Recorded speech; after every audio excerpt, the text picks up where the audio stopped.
அனைவருக்கும் காலை வணக்கம். நேற்று நம்ம சீக்கிரமாகவே ஆரம்பிச்சிட்டோம். 6:30 ஆரம்பித்து ஒரு 11 மணி வரை ரன் பண்ணோம் பிளிங்கிட். ஆனால் இன்றைக்கி நல்லா தூக்கம். ஏன்னா நேற்று ஷிஃப்ட்டு போயிட்டு வந்துட்டு ஒரே தூக்கம் தான். எத்தனை மணிக்கு ஒரு 12:30 1 மணிக்கு தூங்க ஆரம்பிச்சது தான். இப்போ காலையில் 8 மணிக்கு தான் எழுந்திருக்கோம். சரி அப்படின்னு சொல்லிட்டு இப்போ 8:30க்கு தான் லாகின் பண்ணுறோம் நம்ம பிளிங்கிட்டு. 8:30லேருந்து எவ்வளோ நேரம் ஓட்ட போகிறோன்னு தெரியல.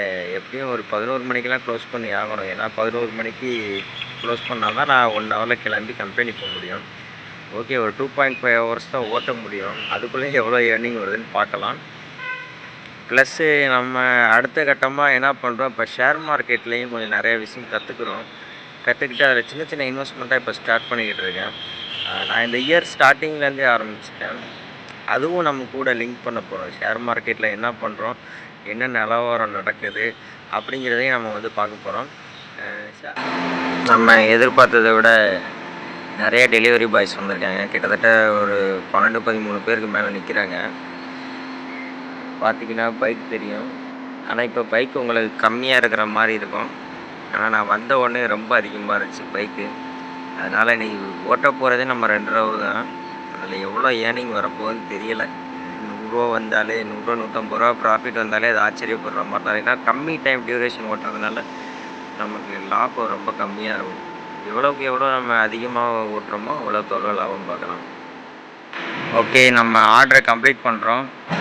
குவான்டிட்டி ஆர்டர் பார்த்திங்கன்னா வெறும் 4 ஆர்டர் தான் ஓட்டியிருக்கோம்.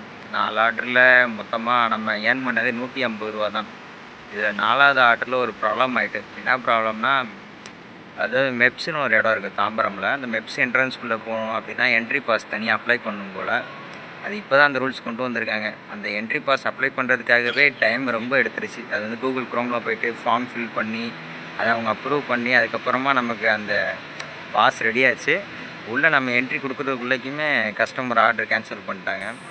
அதனால் அந்த ஆர்டருக்கு வெறுமனே 35 ரூபா என்னமோ தான் வந்துச்சு. ஆர்டரோட வேல்யூ 60 ரூபா கிட்ட வந்திருக்கும். பாதி அமௌண்ட் தான் வந்துச்சு. டைம் 10:40 தாண்டிடுச்சு. சரி போதும், இதுக்கப்புறம் ஆர்டர் எடுத்தோம்னா டைம் நமக்கு டிலே ஆகும். அவ்வளோதான், ஆர்டர் போதும். இதுக்கடுத்து நம்ம மார்க்கெட்டை பார்த்துட்டு அப்படியே இந்த ஏர்னிங்ஸை லைட்டாக ரிவைஸ் பண்ணிட்டு கிளம்ப வேண்டியதான் கம்பெனி.